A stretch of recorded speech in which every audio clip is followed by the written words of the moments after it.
popular en nuestra cultura, cuando una persona enferma, en el transcurso del año enferma y se ve grave, los demás dicen, se me hace que este año no carga a los peregrinos. ¿Se acuerdan de esa frase? Es que este año no carga a los peregrinos. Pues ya cargamos los peregrinos al menos, ¿no? Y tenía un amigo también en el trabajo, un señor ya muy grande, nunca supe realmente su edad, pero yo le calculaba que tenía como unos 60 y tantos años. Y todos los años en el trabajo, el 31 después del brindis de la compañía, decía, ya casi la logro, siendo un año más, ¿no? Para mí enero tiene su cierto significado porque enero es el año en el que nació mi madre, que mi madre ya no vive, pero es el año en que nació mi madre. El mes en que nació mi madre, es el mes en que yo nací y es el mes en que me casé. Entonces, siempre decir ya llegamos a enero, ya para mí es como un año más. Bueno, todos tenemos nuestras ciertas sensaciones sobre el tiempo, ¿verdad? Y sobre los años. Bueno, pero ya me estoy agarrando a predicar. Los niños pasen a su salón, los adolescentes se quedan, por favor. Y quiero dar unos anuncios brevemente, porque si no después se me va a olvidar. Les recuerdo, seguimos teniendo nuestra reunión de oración todos los segundos miércoles de cada mes, lo cual significa que el miércoles 7 tenemos reunión de oración aquí a las 8 en punto, aquí en el auditorio. Y también quiero anunciarles que en febrero, a partir del viernes 6 de febrero, comenzamos los grupos de hombres y mujeres y comenzamos la clase bíblica.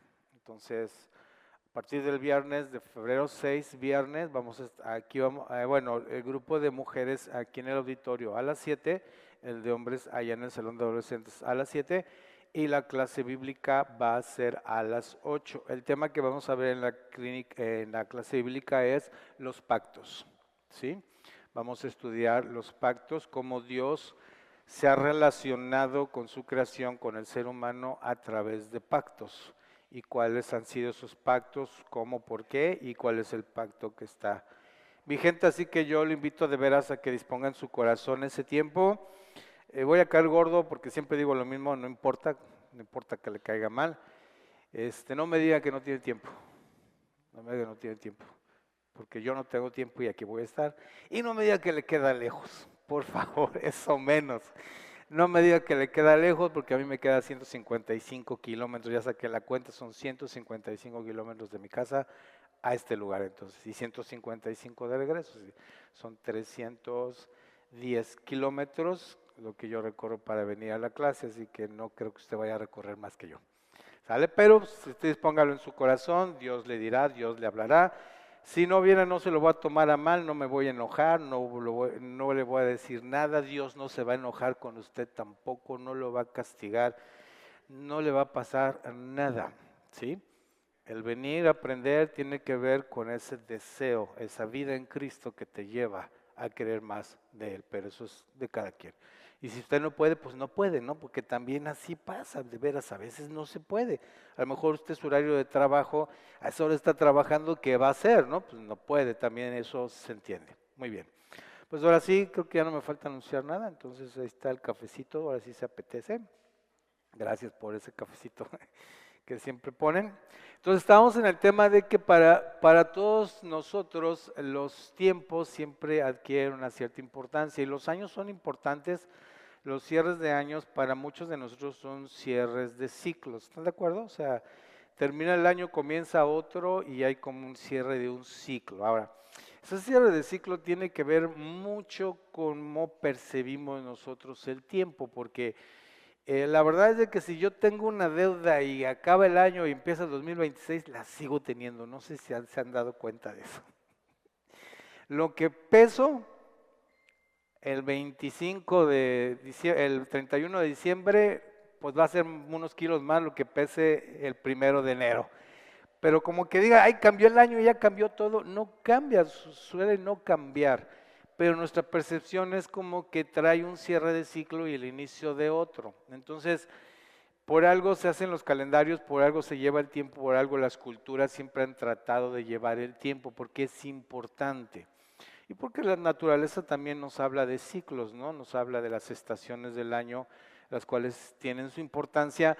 En la actualidad, con nuestra sociedad moderna, ya es más difícil eso porque la estación dejó de tener su significado en el sentido de que tenemos luz eléctrica, así que mañana, tarde o noche podemos tener luz. Ya no es como que en invierno las noches son más largas, pues qué importa, hay luz eléctrica, ¿no? Antes tenía que ver con las cosechas, ahora en el supermercado encuentras todo el tiempo. Y más aún, porque antes por ejemplo, en diciembre era cuando se daban los frutos del limón, de la naranja, de la mandarina, que son ricas en vitamina C. ¿Por qué? Pues porque es cuando más necesitas, ¿no? Eso en tu cuerpo, por los cambios de clima y las enfermedades que pudieras adquirir. Ahora encuentras naranjas todo el año, encuentras limones todo el año. ¿Se han dado cuenta de eso? Antes no era así. Entonces ya las estaciones como que han perdido cierto significado y ya es más difícil para el hombre moderno ubicarse en esos espacios o en esos tiempos. Bueno, acompáñenme, ¿por qué esta introducción? Acompáñenme a Eclesiastés capítulo 3.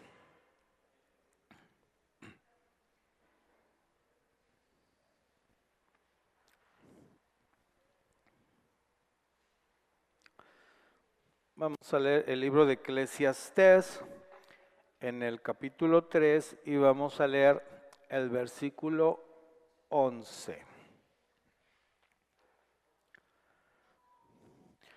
Todo lo hizo hermoso en su tiempo. Está hablando de Dios nuestro Señor. Todo lo hizo hermoso en su tiempo. También ha puesto eternidad en el corazón de ellos. De modo que el hombre no alcanza a comprender la obra que Dios ha hecho desde el principio hasta el fin. Entonces, lo interesante de esta porción de la Escritura es que dice que ha puesto eternidad en el corazón de ellos. ¿Quiénes son ellos? Pues usted y yo. Usted y yo somos ellos. Y Dios ha puesto en nuestro corazón eternidad. De modo que el hombre, o sea, todos nosotros, no alcanzamos a comprender la obra que Dios ha hecho desde el principio hasta el fin. Usted y yo tenemos una percepción de la eternidad, o sea, fuimos sellados con eso. Todo ser humano tiene una noción de la eternidad, aunque no la puede entender, y eso es muy complejo, porque todos nos preguntamos, todo ser humano se pregunta si hay vida después de la muerte, porque tiene una idea de que hay una eternidad. Usted puede ser un ateo recalcitrante, bueno, usted no, puede haber ateos recalcitrantes, y sin embargo, aún los ateos recalcitrantes buscan la eternidad a través de trascender en la historia. ¿Sabía eso? O sea, hay muchas personas que quieren dejar huella en la vida para ser eternos, porque su nombre será nombrado por la eternidad, como dijo Aquiles, ¿no? Que él quería morir en batalla, en una batalla gloriosa, para que se contara las hazañas de Aquiles por la eternidad. Entonces, aún las personas que pudieran presentarse o jactarse como no creyentes, aún ellos buscan la eternidad. Toda persona busca la eternidad porque ha sido sellada por Dios nuestro Creador con ese concepto. Sin embargo, la Escritura misma dice que ha puesto eternidad en el corazón nuestro, de modo que el hombre no alcanza a comprender la obra que Dios ha hecho desde el principio hasta el fin. Por un lado, tenemos el concepto de la eternidad, pero por otro lado, sencillamente no lo entendemos. Entonces, ¿cómo podemos entender esta eternidad?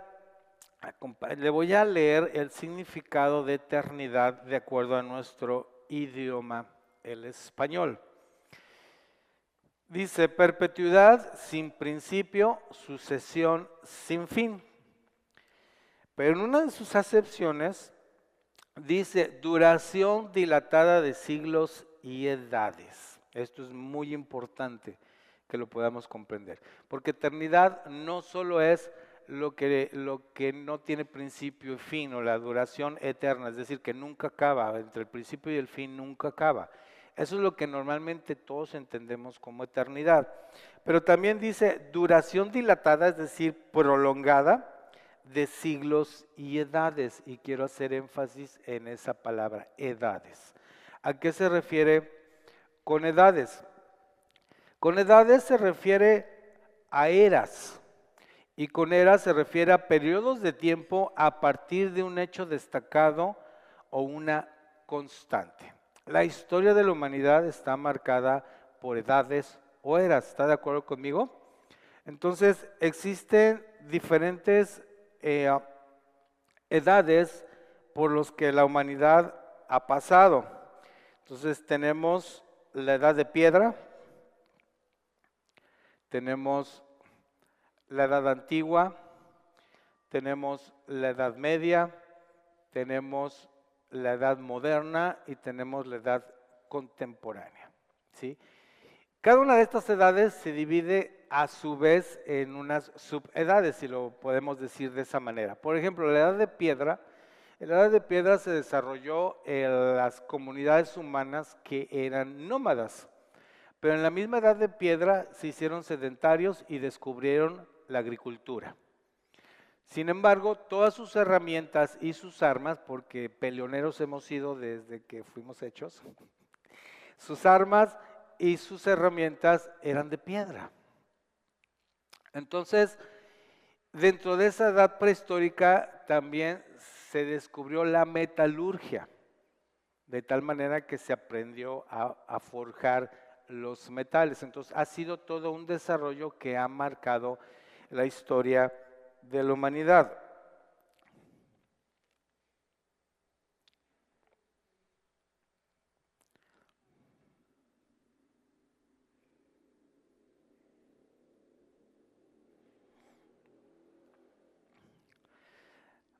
En la edad antigua se desarrolló la escritura.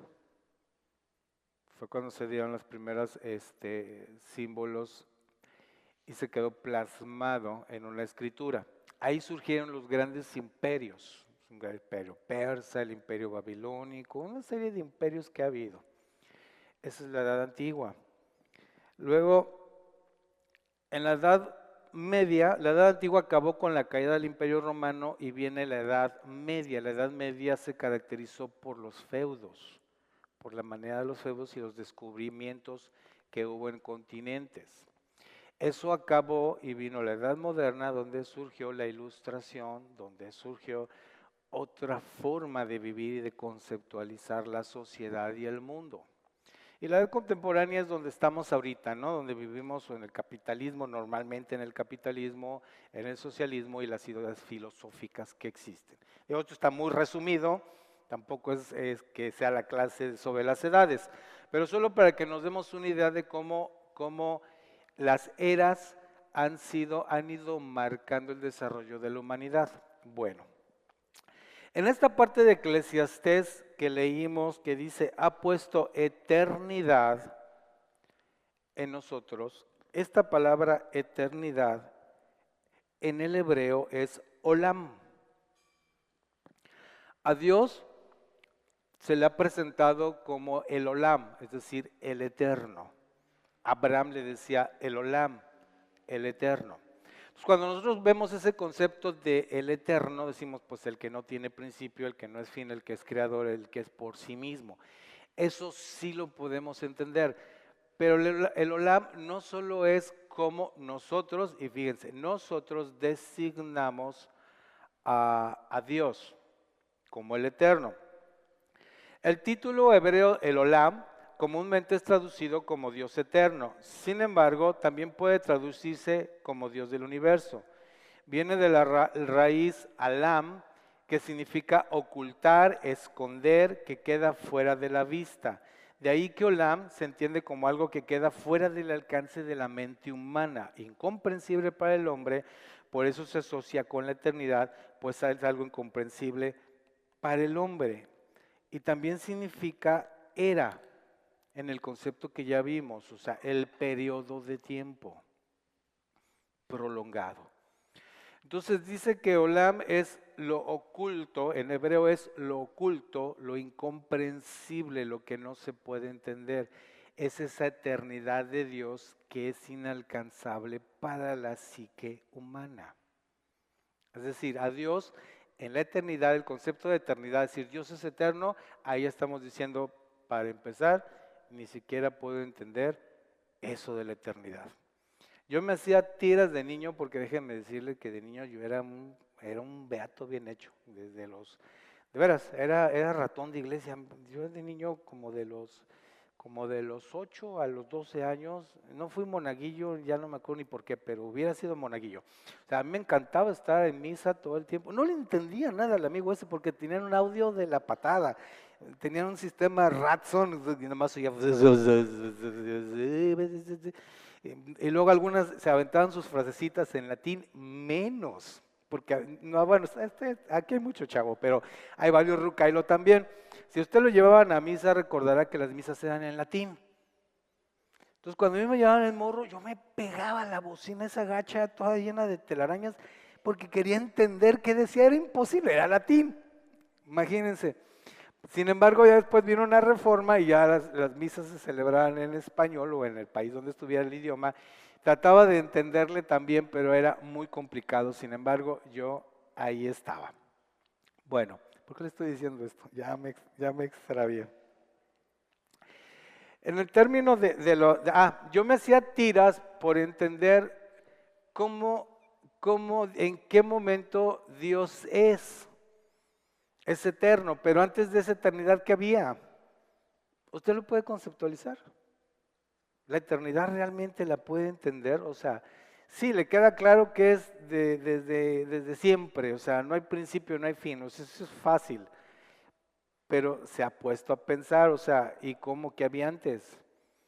¿Por qué? Porque nuestra mente humana, nuestra psique está sumida en tiempo y espacio.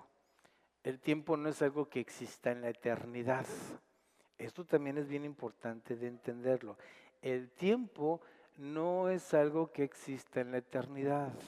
El tiempo fue algo que vino con la creación. Entonces, donde ya lo pude más o menos asimilar fue cuando estudiando matemáticas entendí de los números positivos y los números negativos. Los números son infinitos. Son infinitos. Como son infinitos, no tienen fin, tampoco tienen principio. No tienen. Te vas, te vas, te vas, te vas, te vas, hasta la eternidad. Entonces, más o menos como que ya deja de estar batallando con eso, pero es que la eternidad no se puede entender. No se puede entender con nuestra psique humana. Es inalcanzable para la mente humana. Bueno, entonces, si Dios puso eternidad de tal manera que no podamos comprenderla, pues entonces qué chiste, ¿no? Pone algo en mí que no puedo entender. ¿Para qué lo puso? Ok, vamos a desarrollar esto todavía.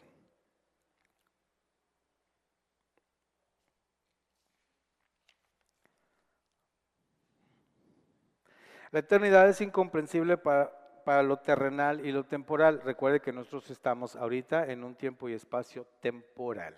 Bueno, acompáñenme a Génesis capítulo 3. Vámonos al principio.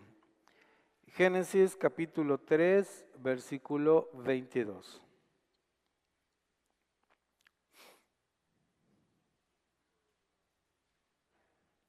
En el contexto, pues tuvimos la desgracia de que nuestros primeros padres, Adán entendido como el ser humano, porque recuerden que Adán es él y ella. Eso de Eva es un cotorreo de Adán, varón, que le puso a su mujer Eva, pero Dios los nombró Adán a los dos, ¿sí? Entonces, después de la caída de Adán, es decir, de Adán y Eva, después de esa desgracia, dice la escritura, he aquí el hombre ha llegado a ser como uno de nosotros, conociendo el bien y el mal. Ahora pues, que no extienda su mano y tome también del árbol de la vida y coma y viva para siempre. Esto nos hace preguntarnos algo. Entonces, antes de eso, Adán y Eva podían morir? Pues porque dice, no sea que extienda su mano y coma del árbol de la vida y viva para siempre. Entonces, ¿qué no en la creación en el Edén ellos vivían para siempre? Es una pregunta interesante. ¿Se la ha hecho alguna vez? ¿Iban a morir? ¿Iban a tener un término de vida?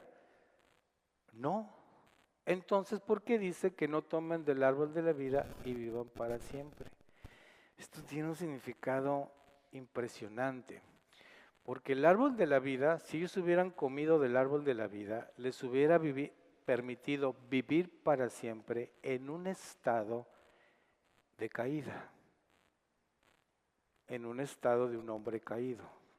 No iban a morir. Y si no podían morir, ¿qué iba a suceder? No iba a poder haber redención. Hubiera sido imposible. ¿Por qué?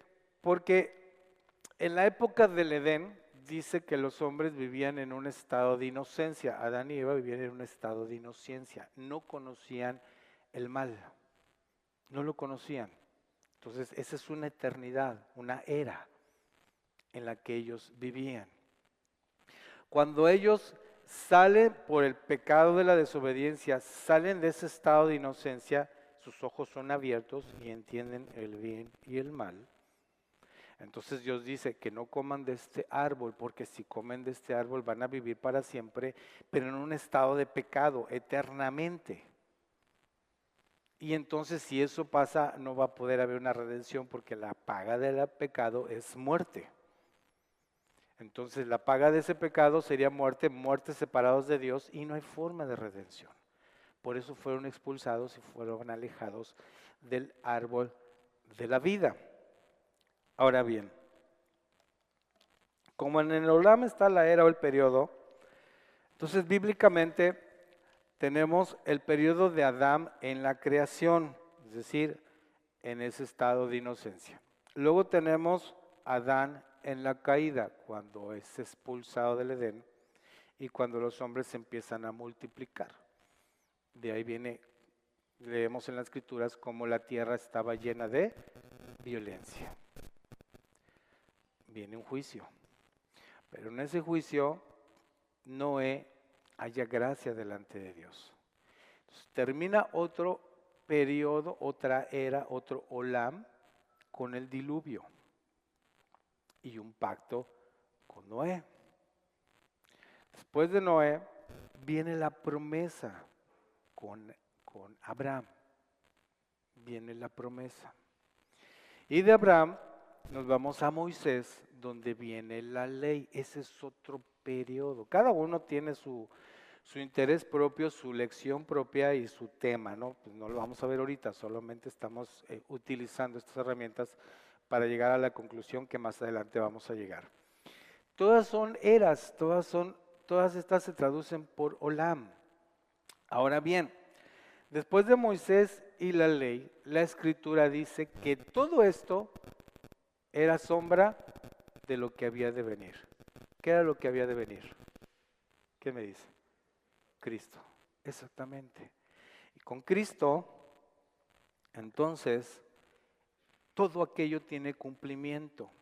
Acompáñenme por favor a Juan capítulo 17.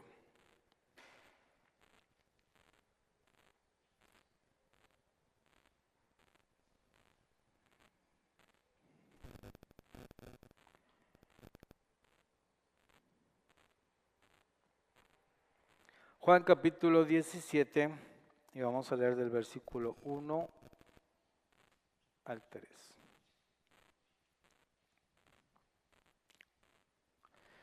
Jesús habló estas cosas y levantando los ojos al cielo, dijo: Padre, la hora ha llegado, glorifica a tu Hijo para que el Hijo te glorifique a ti.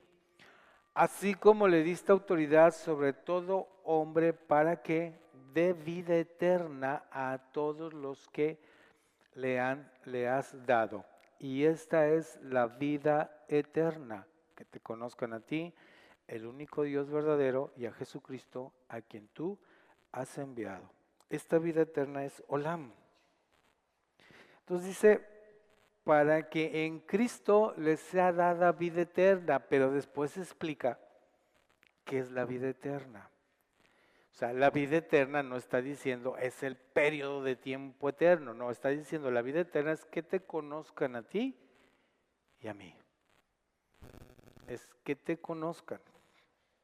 Entonces, ahí cambia totalmente de enfoque y significado. La vida eterna es conocer al Padre por medio de Cristo.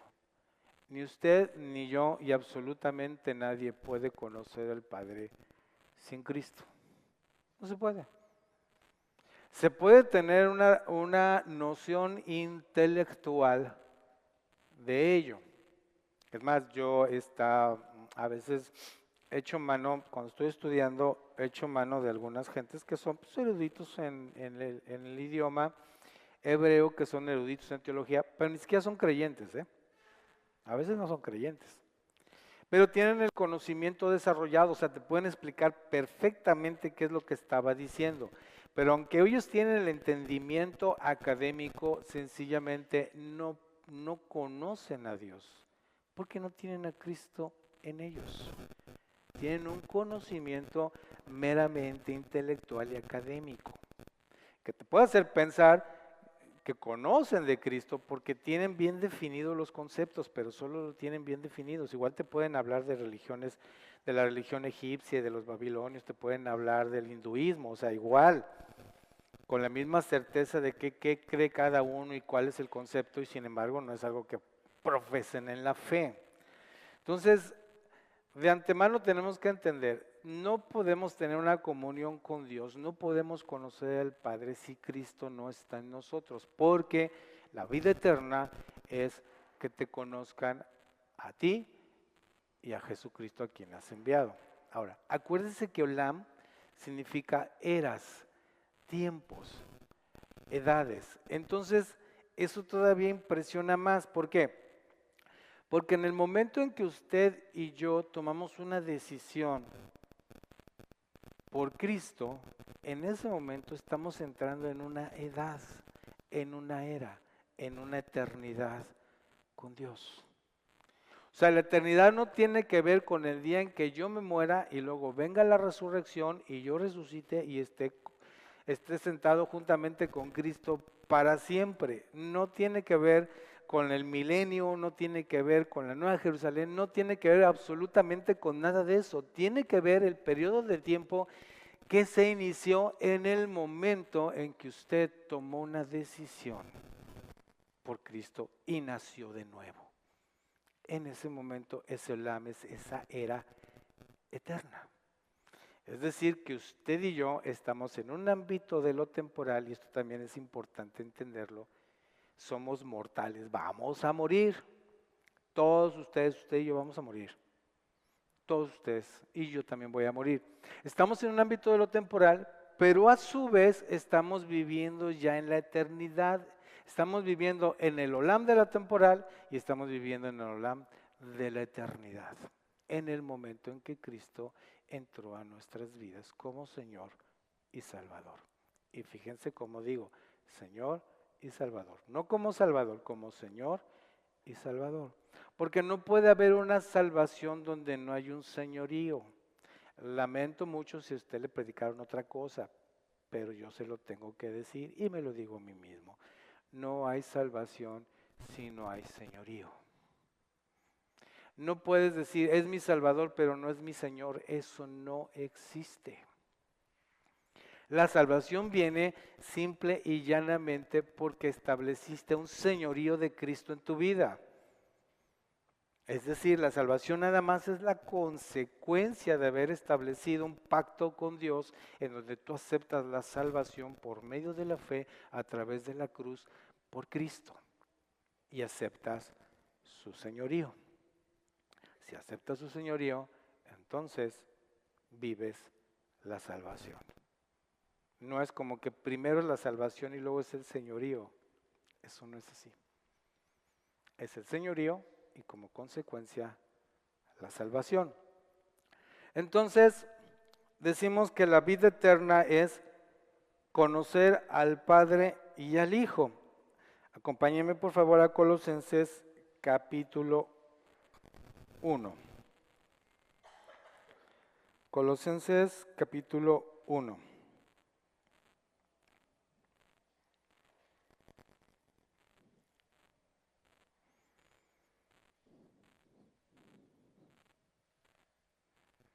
Vamos a leer desde el versículo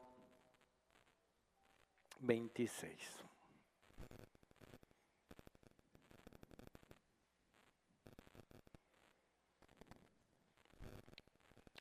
El misterio de Dios que había estado oculto desde los siglos y las generaciones, pero que ahora ha sido revelado a sus santos.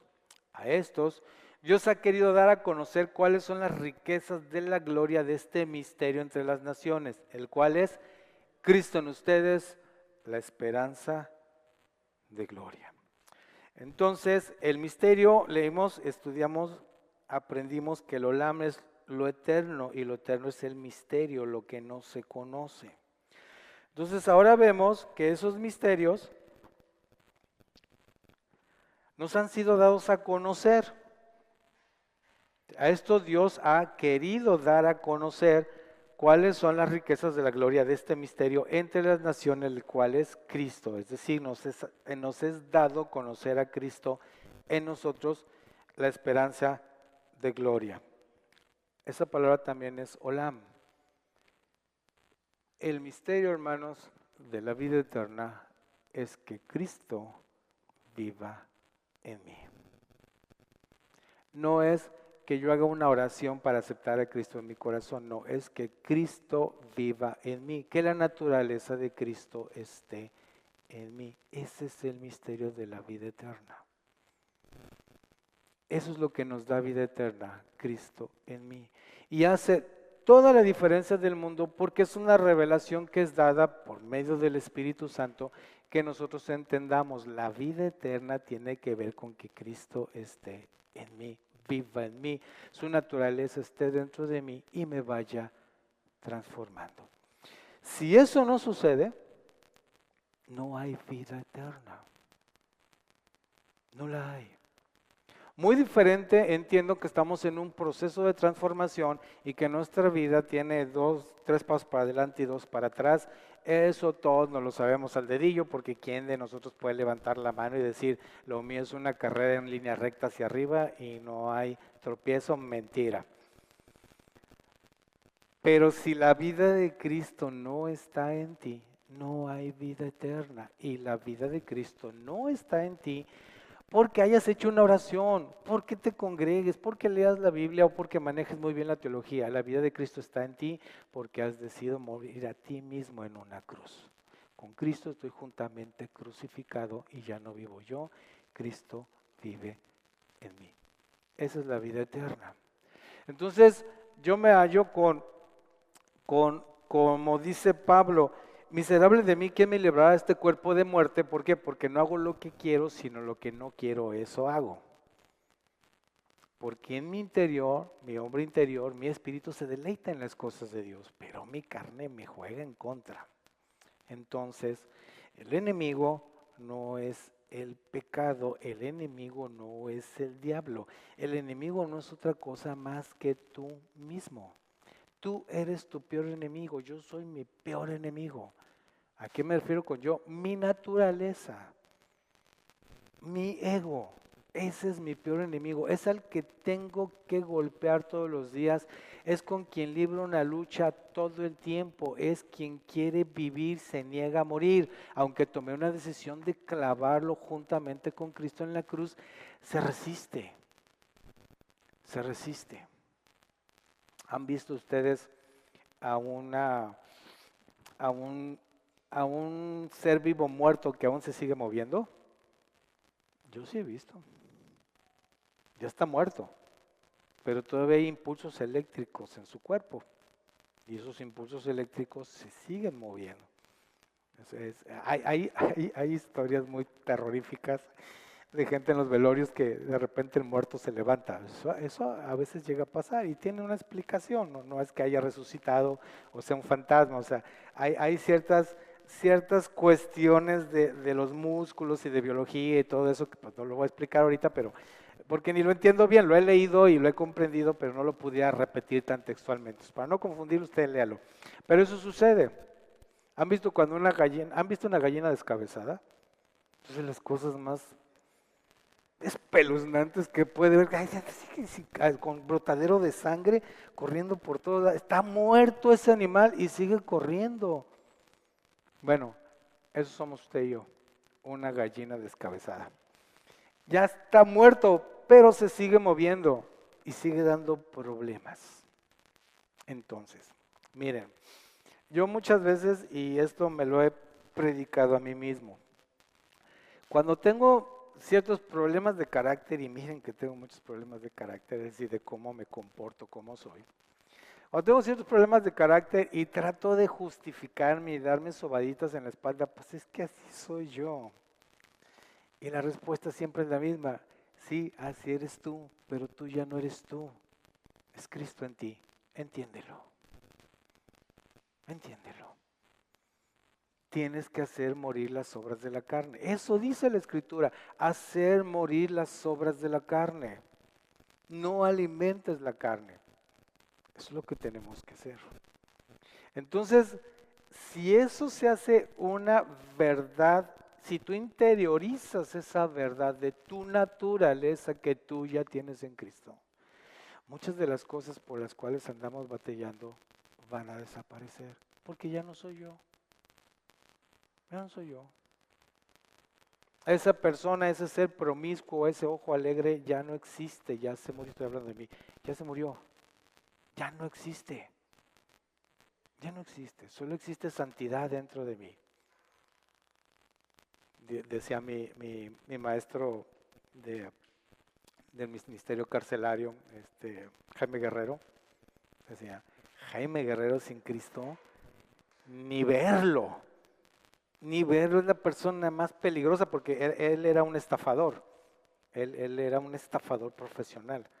Entonces decía, no te le acerques a Jaime Guerrero sin Cristo, te va a estafar, te va a desplumar, te va a dejar sin nada. Es una mala persona. Y peor porque como es un estafador, sabe poner el rostro de buena persona. Te engaña, te engaña. Sí, Jaime Guerrero sin Cristo, ni verlo. Pero Jaime Guerrero con Cristo ya no es Jaime Guerrero, es Cristo en Jaime Guerrero. O lo que fue de Jaime Guerrero. Y yo puedo decir lo mismo, o sea, José Antonio Altamirano Rodríguez sin Cristo, no te le acerques, es una mala persona. Es muy mala persona, pero sabe poner cara de buena persona. Sabe jugar ese juego. Y yo creo que todos, yo creo que todos sabemos jugar el juego de ser una buena persona. Dice un guión, ya que a mí me gustan tomar ejemplos de los guiones de cine. Dice en un guión de cine le preguntan a un actor, ¿en algún momento puedes ser tú mismo? Y dice, eso es muy difícil. ¿Lo has intentado? Le contesta al periodista. Bien difícil ser uno mismo. ¿O no? O sea, ser uno mismo es bien difícil. Yo siempre tengo que estar pensando cómo me voy a comportar y cómo voy a actuar, depende de con quién estoy. Yo le aseguro, porque yo fui chavo, los chavos no somos lo mismo con los amigos que con los papás, que en el salón de clases. No somos los mismos. No es cierto. Tenemos que ser diferentes. Entonces, ser uno mismo es algo bastante difícil, pero cuando Cristo está en ti, tú puedes ser el mismo siempre. Siempre. Entonces, ¿cuál es el misterio de la vida eterna? El misterio de la vida eterna es Cristo en mí. Porque entonces ya no tengo que esforzarme intelectualmente por conocerlo. Yo hablo mucho de la voluntad de Dios, se dan cuenta, en mi retórica de prédica, hablo mucho sobre la voluntad de Dios. Entonces siempre surge la pregunta, ¿cuál es la voluntad de Dios? Pues podemos echar un clavado a la Escritura y académicamente ir viendo qué es la voluntad de Dios. Pero cuando Cristo vive en mí, sencillamente, si dejo que su naturaleza crezca y fluya y florezca, ya no tengo que conocerla, simplemente la vivo. ¿Se dan cuenta? O sea, yo no tengo que decir, ay, voy a ir a saludar a la Erika, que la verdad es que ya no la soporto. pero es la voluntad de Dios que nos llevemos bien. Y ahí voy, a darle un abrazo, a saludarla, pues porque es voluntad de Dios que nos amemos los unos a los otros. ¿Se dan cuenta? Eso es totalmente académico, es totalmente almático.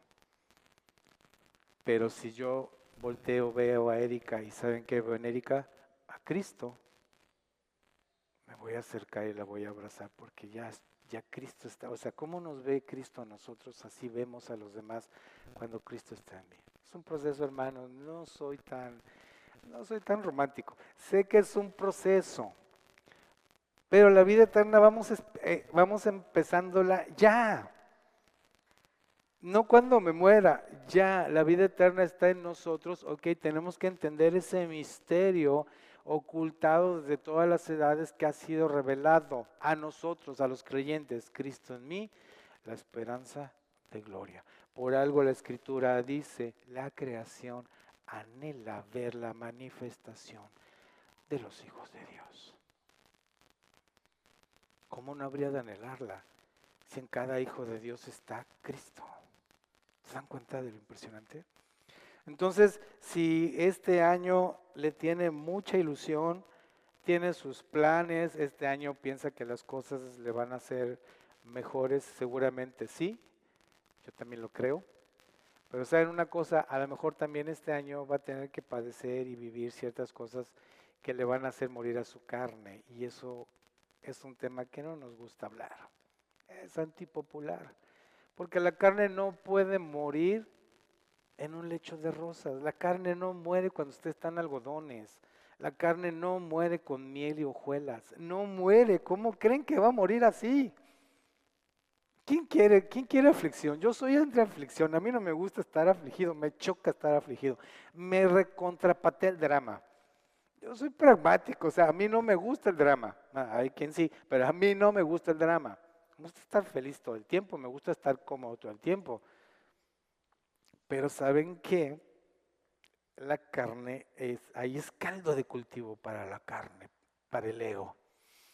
Entonces, de vez en vez, Dios nos mete en diferentes pruebas para poder ayudarnos a someter la carne. Entonces, mis hermanos, les deseo el mejor de los años 2026.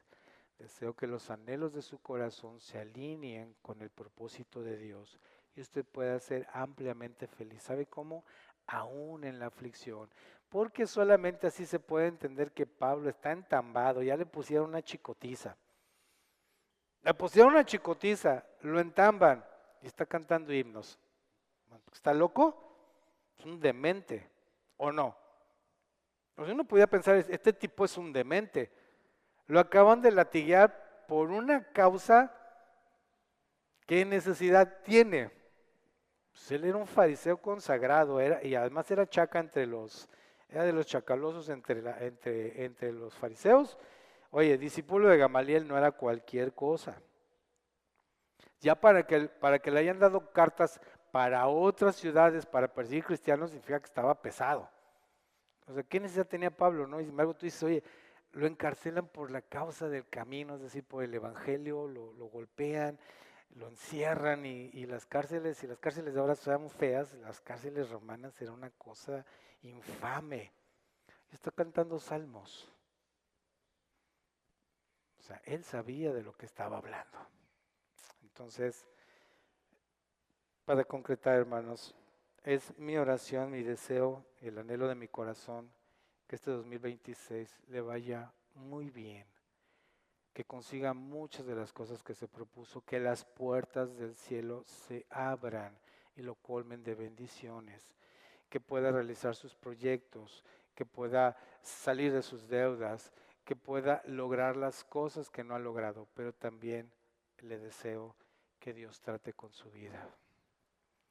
También le deseo que todos aquellos pecados, y me lo deseo a mí mismo, que hemos ocultado, que hemos guardado, que hemos batallado, que hemos apapachado, que los hemos racionalizado, el Espíritu Santo por fin nos ayude a sacudirlos para que podamos caminar una vida en santidad y que la creación ya no anhele la manifestación de los hijos de Dios, sino los hijos de Dios, usted y yo, seamos manifiestos. Amén. No me lo toma como un mal deseo.